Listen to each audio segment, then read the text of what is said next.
Hello, and welcome to the third session of the VIFF Immersed Volumetric Market, the role of spatial storytelling in shaping new artistic languages. And to guide us on this journey, we have four of my favorite artists working in the volumetric space. I'm really thrilled to dive into some of the opportunities and challenges they've experienced, try to pry free some hard-earned wisdom nuggets from their brains. So buckle up. This should be interesting. Welcome, everyone. Okay, to start up, we're just going to do quick introductions so that people know a little bit about you and your work. Victoria is an artist I became friends with over the last year, and she's made this amazing project that played at the Con XR market that we did earlier this year. Stay Alive, My Son. Victoria, tell us a little bit about yourself and your work. All right. Well, hi, everybody near and far. I'm coming to you from sunny Los Angeles, and I'm excited to be here. So I started in a very untraditional path to the medium. I started as a lawyer, as a prosecutor, actually, in my 20s. Ended up going into film for about 12 years, did some really important films about the human condition. And then when I saw the medium of VR, AR, and the capabilities of really using the medium to connect with human beings in a more profound way, I was hooked. And Stay Alive, My Son is my latest and most ambitious project. It's still in development. And yeah, lots of pearls, lots of experiences that I'm happy to share with you guys. So hello. Welcome, Victoria. Thank you. Ilya, we've been friends for maybe 2 years now, I feel like, 2 or 3. You've done a number of projects in the volumetric space. Your most recent one just premiered at Venice. Why don't you tell us a little bit about yourself and your background in volumetric? I'm Ilya Szilak, and I am a writer, director, and interactive storyteller and artist, working with my long-term artistic partner, Cyril Slabulski, at Cloud Red Studio in Brooklyn. And as you said, Renee, our latest project is called QUEERSKINS ARC. It's the second of 4 planned volumetric experiences that are about a young gay physician who's estranged from his rural Catholic Missouri family who dies of AIDS in 1990. We premiered the first one at Tribeca in 2018, and then, as you said, premiered this latest one at Venice. So if you could play the video, that would be great.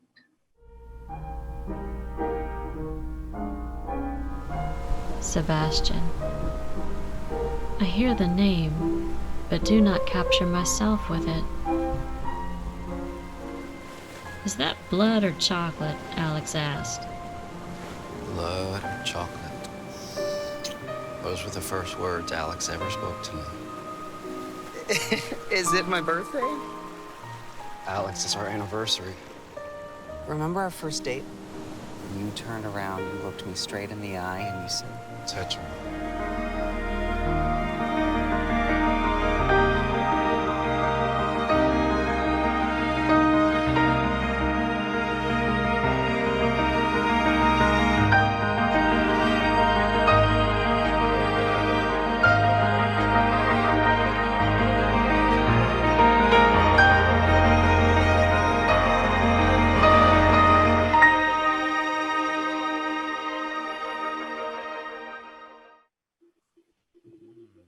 Beautiful. Thank you for sharing that. Next up, Asad. How you doing, buddy? Hi, doing well. Killed it at the pronunciation of my name as usual, Renee. Yeah, so I'm Asad. I run a studio called OneRick. We've been doing a lot of AR narratives over the last couple of years. Volumetrics in AR is kind of what we do with each project. So, this is a very relevant panel. But I had a project called Terminal 3 at Tribeca in 2018 when both Erin and Ilya had their projects there as well. Kind of the golden days of DepthKit, I suppose. But then next year I had another project called JESTER'S at Sundance where we were using the Microsoft Capture Stage in collaboration with MetaStage for volumetrics.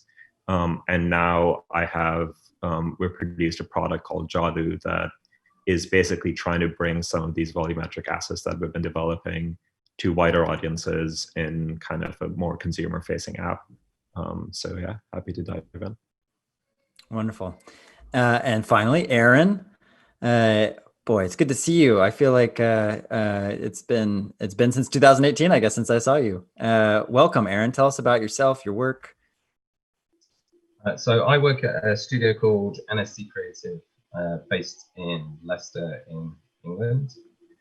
We're based at the National Space Centre, and we make immersive experiences always centered around storytelling in some way. And we do that for 360 video, for virtual reality, augmented reality, and in theme park settings as well. So really quite a mixed bag of kind of platforms and outputs for what we do. Yeah, so the piece we'll probably talk about most of the VESTIGE and Fragments, actually, because VESTIGE was a VR piece using volumetric capture, again, Tribeca 2018, and recently released Fragments on Magic Leap in March. Supposed to be going to South by Southwest, but that was cancelled. But yeah, it's free to download on Magic Leap. So we reused a lot of the same volumetric footage from VESTIGE in that. So it's interesting, kind of like bringing in the same footage from 2017 into a kind of platform with today's technology and stuff. So yeah, and worked on some of the volumetric experiences as well. But yeah, it's me. Brilliant. Well, yeah, again, I'm so thrilled to have the four of you together, because I think you're some of the smartest, most innovative artists working in volumetric. Let's just dive right into, I think one of the most important things to talk about is why volumetric. What does it offer you as an artist that other mediums don't? Why is it worth the hassle and expense to figure out how to do volumetric? What does it get you? Well, for me to jump in there, like I always talk about intimacy as like one of the key things for volumetric. So yeah, I remember shooting some like test footage for VESTIGE very early on, and getting that into Unity and into VR, and being able to walk around people is quite at the time completely unique and like a very special experience. But you really kind of felt that presence of somebody there. And so with VESTIGE, because it was a story of grief, you kind of felt very much a part of someone's world, like you'd stepped into their mind or their experience. You were with them in this kind of tangible way, even though you can't touch them. They're like, you feel their presence in a very special way. So I think it brings you very close to the story because of that.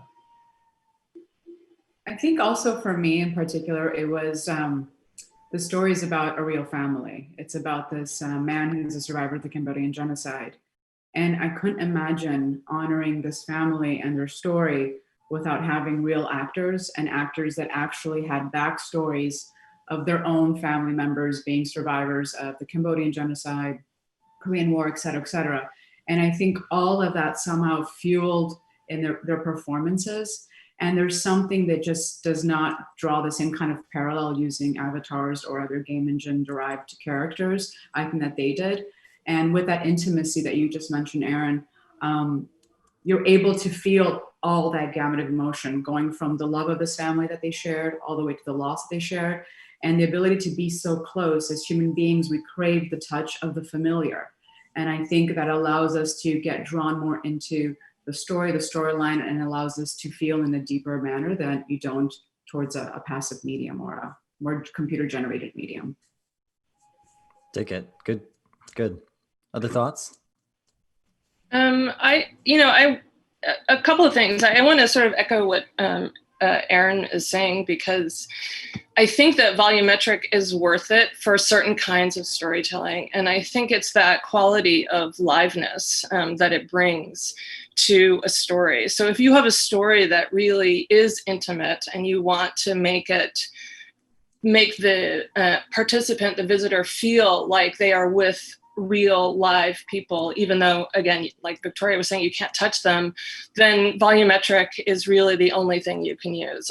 I don't think that motion capture does the same thing. I don't, and if you, so I'm a physician, weirdly, on top of being a virtual reality filmmaker. But so I've actually looked at why is it that I don't like motion capture, or why didn't we go with motion capture? And the reason is that motion capture is very good, but it works with rigid bodies. And if you look at the sports medicine data, you actually see that there's a real problem that they're still struggling with in sports medicine, because skin moves and muscles move, and they have weight, and they flow, and mocap doesn't do that. So no matter how good your algorithm is, there will still be this teeny bit of uncanny valley with it. And for some stories, that's just, you shouldn't use it, I think. Mm-hmm. For me, obviously all of what everyone else has said is true, but I think, and a thing on top when we initially started using volumetric for Terminal 3 was actually simply ease of use. I think the prospect of actually hiring animators and modeling characters and motion capturing them and recording dialogue, that is a lot harder than actually at that time just using DepthKit to record a live thing. So, you know, to add to what everyone else said, there's something about actually just capturing a thing as it is, you know, and then metaphysically speaking, what happens is also very interesting, because you're just capturing light, you're capturing footage like we have done for hundreds of years with cameras and video, and people know what that means. People know how to frame that, basically. They know that this took place, this happened. And what that does to your brain as you consume a story of this nature is very different to how you would engage with a 3D animated model or motion capture characters. The difference between motion capture, animation, game engine stuff, and volumetric seems pretty clear. But I'm curious, you know, why not just shoot it with traditional, you know, cameras and you know, capture the real world that way? What does doing it in volumetric get you that that traditional cameras don't? I can speak to this a bit. I mean, you know, because our work is augmented reality, that's why it makes sense for the characters to be in 3D space, right? Because you can actually position them in your room, and in terms of the story, that does a lot of work. It's very important for our narratives, for the characters to share a space with you. You know, very much like what VR has achieved with kind of putting you in other people's shoes. You know, ideas around the empathy machine, and you wear a headset and you're in a different place. Similarly, it's important for some of our narratives for the characters to be in your space, because, you know, with Terminal 3, that's the whole point. You're in an interrogation room and you're sharing that space with this character. And by sharing the space, it gives value to the whole story. So that 3D-ness of it is actually key to how a lot of this is developed. Any other thoughts for why go spatial as opposed to just traditional capture? So I have, there's two things that I think it's a really good question, because I mean, the cost, the technical limitations, the distribution problems that volumetric has, which we can go into later, are all part of that. So, but for me, I think that one of the things that we started to go deeply into when we were making QUEERSKINS arc is this idea that we would make space and architecture and the movement through space and the rhythms of that movement integral to our storytelling language. And I had been fascinated by no theater for a while, and also the sort of gestural, emotional abilities that Butoh dance has, and also sort of Western physical theater and Pina Bausch's dance theater. And so how could we actually use what is essentially a body language medium to create a different kind of storytelling? So it's not that the stories necessarily are different. I mean, QUEERSKINS arc is really a love story. It's a love story between two men, and it's a love story between a mother and a son. So that's an old story. I mean, maybe not the two men being in love, it's maybe more recent content, but But that is an old story. But the way we tell that actually has a special kind of power, because we not only did we create a language that was a motion-based language, but we actually used that to create a language that the visitor would then employ in that experience. Dig it. So yeah, the title of this is talking about new artistic languages. So what have you discovered in producing your project that are some of the grammar of this new language? What was something that surprised you, that you thought would work, that didn't, that you discovered worked really well, that other people could steal from you?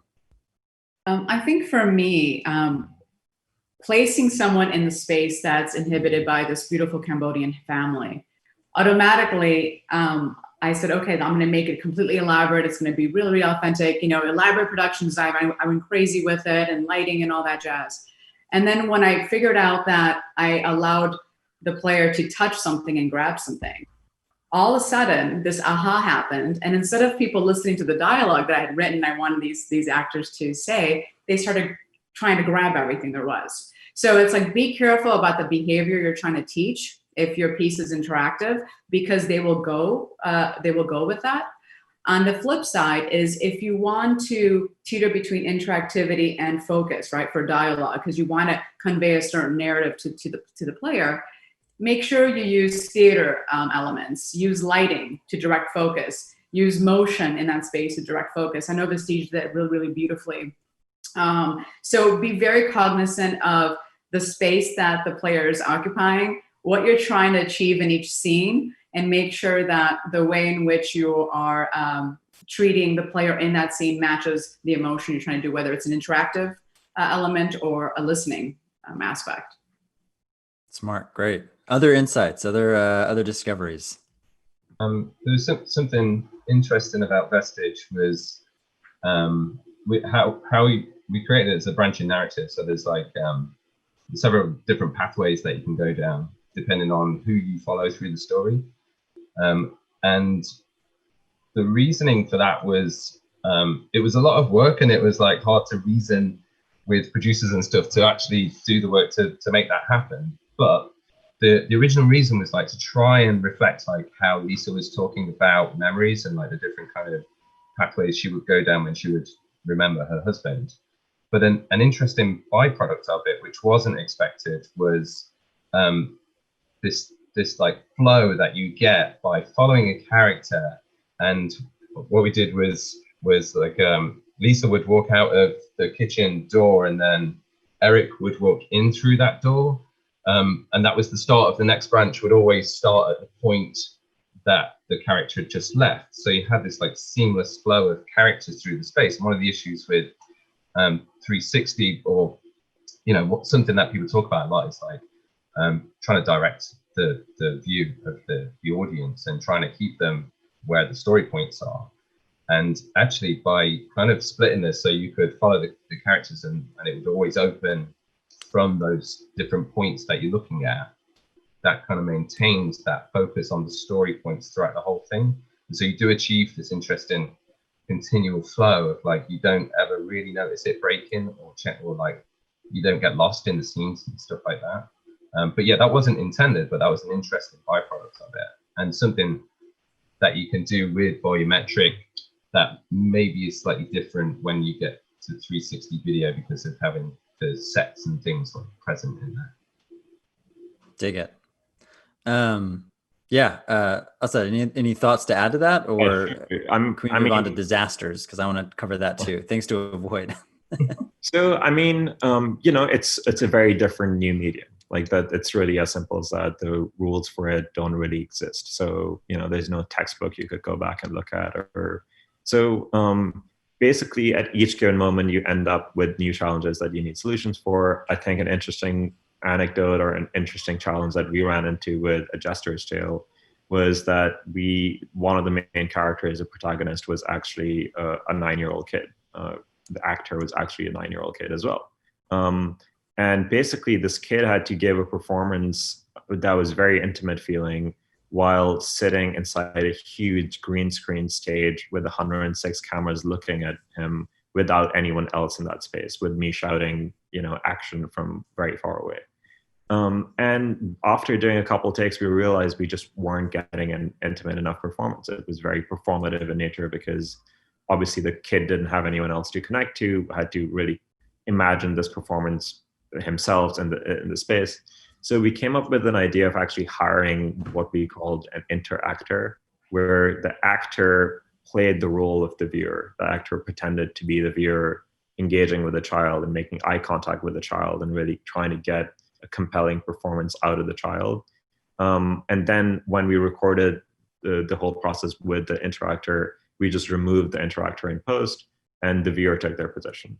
But at this point, we had a very intimate performance from the kid in which he was really connecting with the interactor, who was now the viewer. And the overall experience at the end was significantly improved by this small trick, if you may, which seems pretty obvious in retrospect. And I'd imagine that a lot of fictitious volumetric productions would likely want to use that in the future.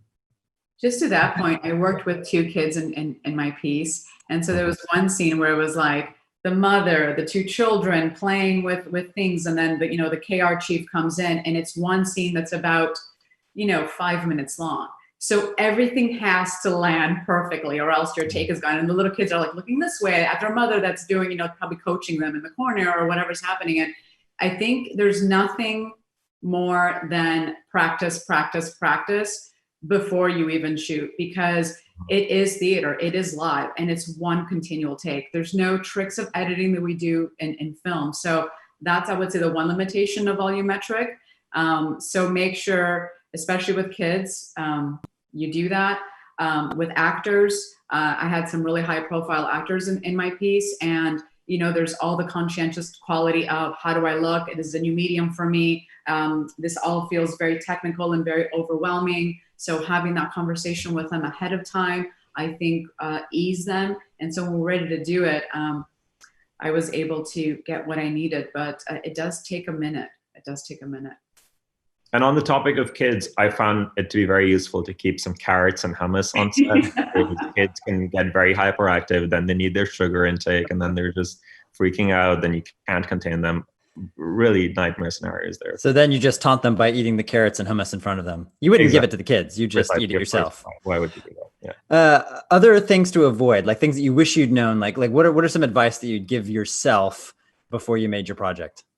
I just want to add that we started, since we didn't really know how we were going to develop this sort of movement-based language between the participant and the dancers.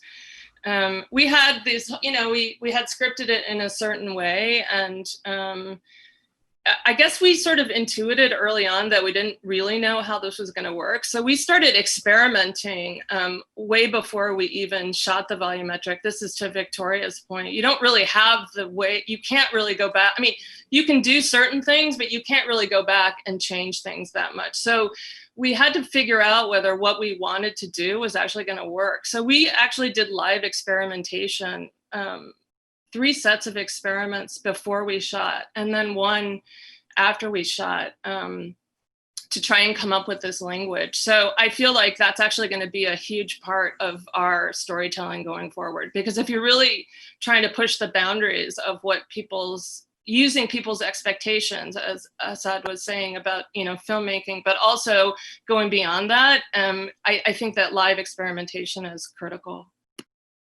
Yeah, to add to that as well, something we did in VESTIGE was when directing, we did like rehearsals with the actors before the shoot, and I stood in a bit like what Asad was saying, with the kind of interactor. I would stand in as the audience viewers, like the most likely position that an audience will be standing right now, and occasionally moving around where we expect the audience to kind of be. Because there will be a kind of circle that, where the audience member will probably move to, and then get the actors to kind of interact with me occasionally. So it's like, you don't know if someone's going to be stood in that place, so you can't do it overly, like looking towards that place. If there isn't someone there, it might be weird that one of the volumetric characters keeps looking towards a certain point.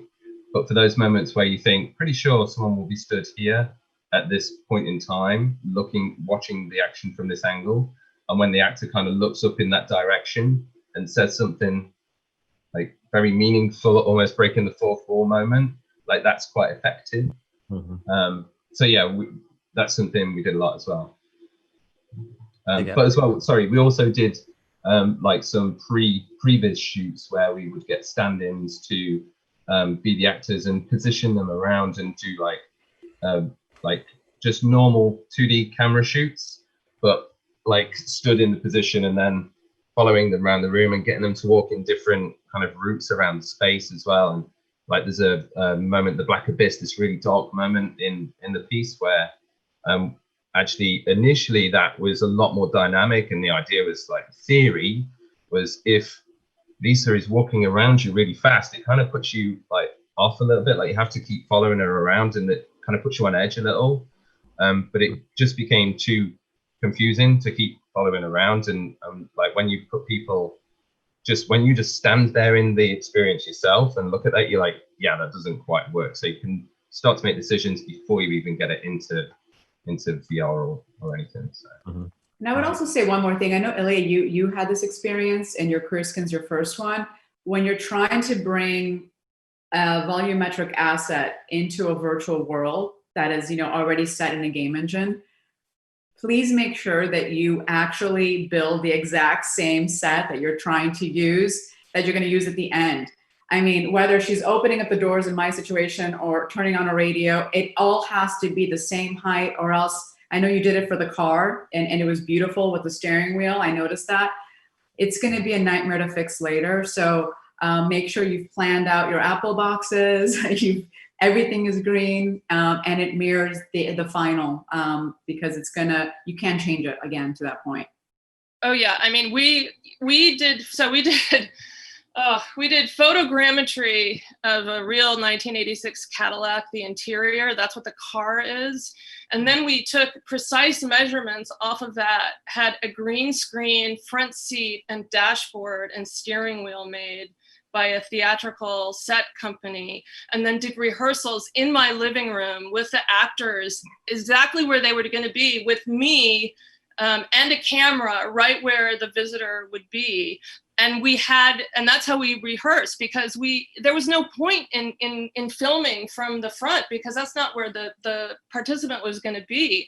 And interestingly, when we started rehearsing, I said to the actors, look, this is a new way of acting. So I'm going to show you a little bit of Metropolis. Let's go back and look at Metropolis. So this is the beginning of film. Okay, it's silent, but I want you to look at the gestures. So they did. And I said, okay, so I want you to act like you normally would act, but I want your gestures to be twice as big. And you're going to feel completely ridiculous doing this, but just do it because I'm going to show you that it's not ridiculous, because what you're actually acting with is body movement. And that's how people are reading you.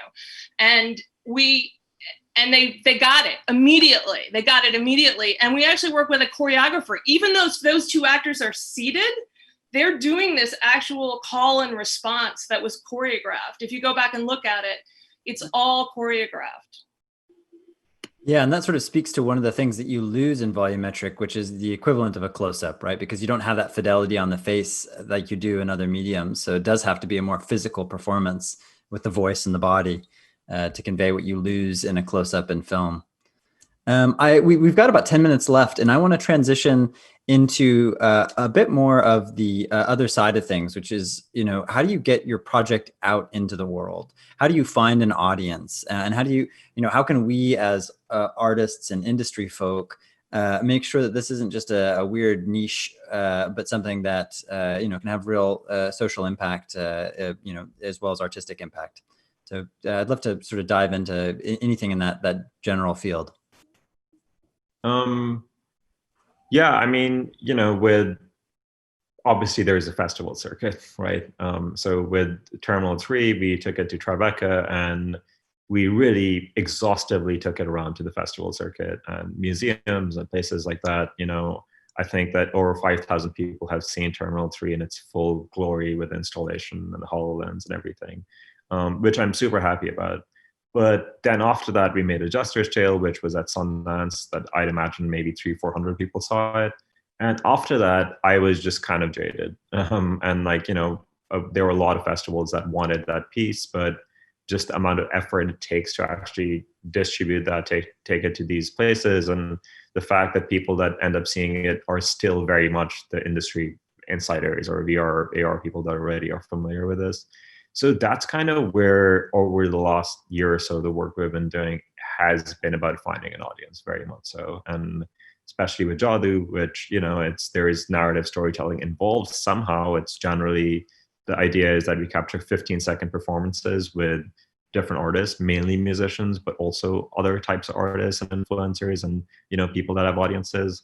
And with the 15-second, we try to tell somewhat of a story. So, for example, recently we did a thing with this kid, Dax Newman, who is really big on TikTok, purely out of making pots. He does pottery, and he makes pottery videos, and he has 5 million followers just making pottery videos. So we did this series of holograms with him where there were just 3 different holograms. The first was him making a pot, very ambient, very ASMR, just a 15-second loop of him sitting, making his pot. And then the second one is he kind of allows you as a viewer to make a pot with him, and then he converts it into a heart, and then he turns it over to you. It's very, very cute, very adoring. And then the last one is he's kind of about to hand the pot over to you, and he drops it and kind of comedically looks up. That's it. Very simple. No words were spoken, but a small story is told in this kind of 3-act, 15-second clip piece, right?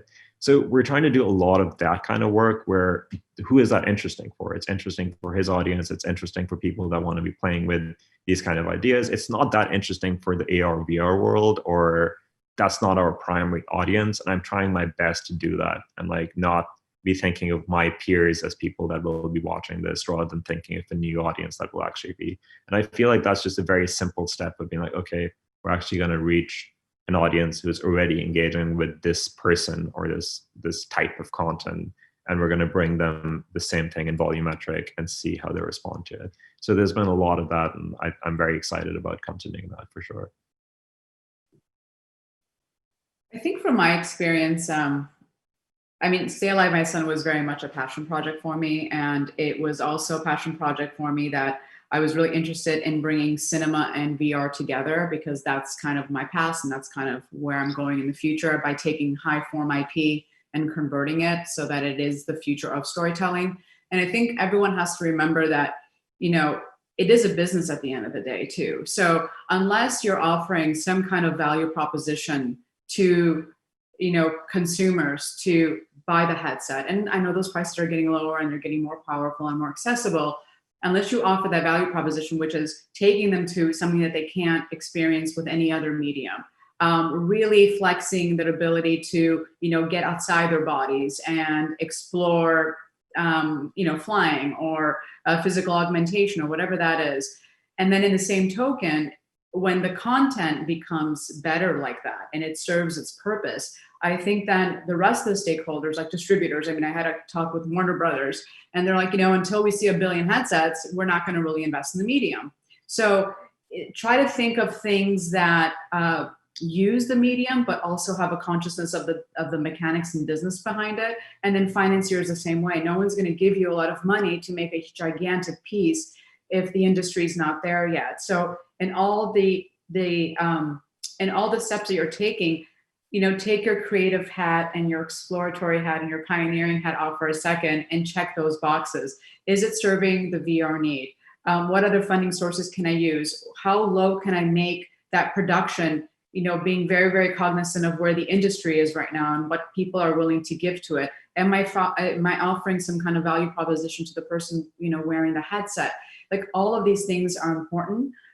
In terms of my path so far, like your own, Asad, I'm going to go down the festival circuit. At the same token, I am trying to get it on the Oculus Quest as fast as possible.